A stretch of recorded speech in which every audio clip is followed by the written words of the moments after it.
जब जगन्नाथ जी को लगी ठंड, भक्त और भगवान की अनूठी कहानी। ये बात बहुत पुरानी है, जब पुरी के जगन्नाथ मंदिर की गलियों में दसई बाउरी नाम के एक परम भक्त रहा करते थे। दसई सांसारिक रूप से बहुत गरीब थे, लेकिन उनका हृदय नील माधव के प्रति अगाध प्रेम से भरा था। वे अपना पूरा दिन मंदिर के बाहर बैठकर प्रभु के नाम जप में बिताते थे। एक बार कड़ाके की ठंड पड़ी और पुरी की बर्फीली हवाएं शरीर को चीरने लगी। दसई के पास ठंड से बचने के लिए केवल एक पुरानी, जगह जगह से फटी हुई कंबल थी, जिसे ओढ़कर वे प्रभु की भक्ति में लीन रहते थे। एक रात जब ठंड अपनी चरम सीमा पर थी, दसई के मन में एक विचार आया जिसने उन्हें बेचैन कर दिया। उन्होंने सोचा, इतनी भीषण ठंड है और मेरे प्रभु तो मंदिर के गर्भगृह में केवल पतले रेशमी वस्त्र पहनते हैं, उन्हें कितनी ठंड लग रही होगी। उनके पास प्रभु को अर्पित करने के लिए कोई कीमती शॉल या स्वर्ण आभूषण नहीं था। भावुक होकर उन्होंने अपनी उसी पुरानी और फटी कंबल को देखा और मन ही मन प्रार्थना की, हे प्रभु, मैं बहुत निर्धन हूँ, मेरे पास इस फटी कंबल के सिवाय और कुछ नहीं है। यदि आप इसे स्वीकार कर लें तो मेरा जीवन धन्य हो जाएगा। अगली सुबह का दृश्य अद्भुत था।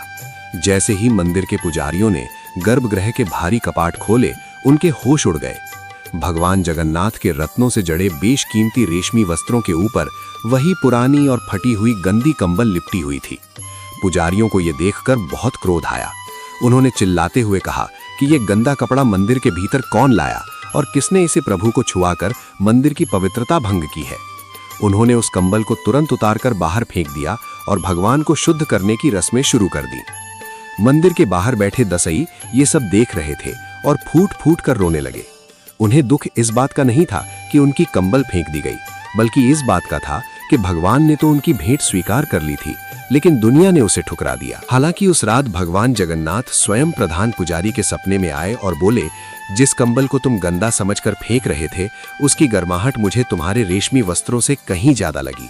वो कंबल केवल सूत से नहीं, बल्कि मेरे भक्त के सच्चे प्रेम और समर्पण से बुनी गई थी। अगले दिन जब मंदिर खुला तो पुजारियों का नजरिया बदल चुका था। उन्होंने बड़े सम्मान के साथ दसई बाउरी को खोजा और उन्हें गले लगा लिया। ये कहानी आज भी हमें याद दिलाती है कि भगवान को 56 भोग या सोने के आभूषणों की जरूरत नहीं है, वे तो केवल सच्चे भाव के भूखे हैं।